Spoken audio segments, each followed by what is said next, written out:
Magandang araw para sa lahat ng ating minamahal na mga SSS pensioners. Ngayong araw ay meron ako ipakita sa inyong mga pictures kung saan nagsasabi sila na meron na bang second tranche. Atin itong babasahin ang kanilang mga channel, lalo na ang kanilang post sa YouTube. Baka marami na ang mga SSS pensioners ang nakakita nitong vlog na ito ni na Pinoy Bulletin at saka Philippine Benefits. At ang post nila ay sabi dito, alerto, today papasok sa ATM, SSS 2,000 increase second tranche pension. At isa pa post dito na second tranche releases.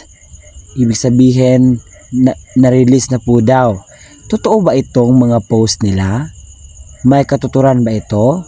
May second tranche na nga ba? Ating alamin.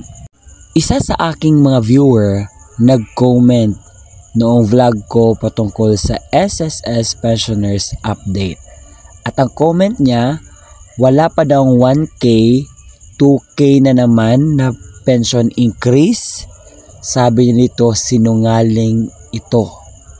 Hindi ito totoo. Kasi palaging lumalabas ang mga fake news dito sa YouTube when it comes sa second tranche increases. Yung iba nag-clickbait para lang makagain ng views. Ano ba ang katotohanan?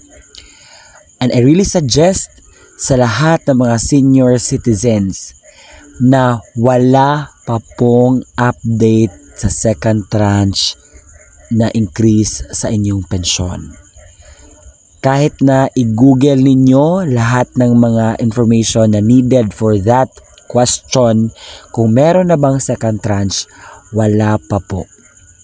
Kung meron kayong nakikitang mga vlogs na nagsasabing meron na daw second tranche, meron na daw 1K, 2K na increase or second tranche na increase sa pensyon ninyo, wala po iyang katotohanan.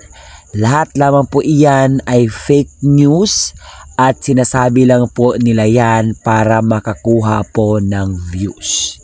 Okay?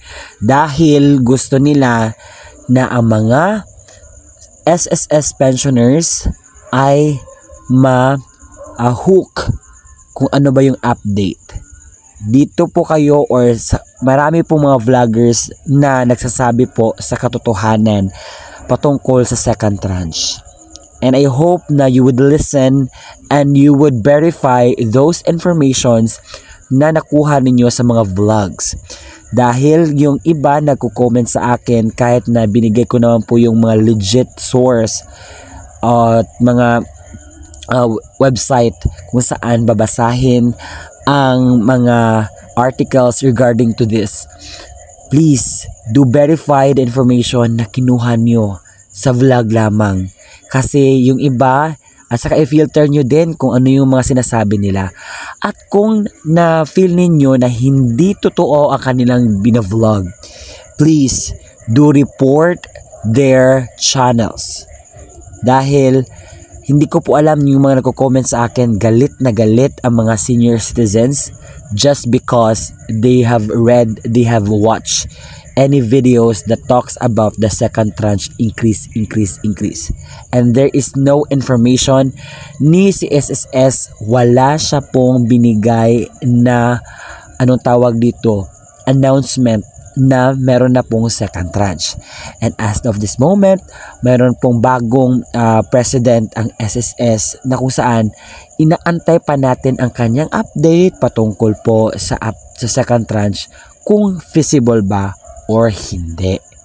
So mag-aantay lang po tayo kasi ako po ay mag-upload if there is any information, any updates sa second tranche na increase po. Marami na po ang nakapanood sa aking mga vlogs and minsan nakita ko yung mga comments nila out of topic or hindi siya related sa aking vlog dahil ang nakalagay lang po doon is yung mga galit nila when it comes sa mga vlogs that talks about second tranche. And to be clear po, wala pa pong second tranche. And I hope this vlog really helps you na malaman na wala talaga. Kung meron mga clickbaiting dyan or yung panahok pa na mga contents, just block it. Just report it para hindi na po maka-stress ng ating mga SSS pensioners. Maraming salamat sa panonood and filter nyo po ang mga information na inyo makukuha. Bye-bye.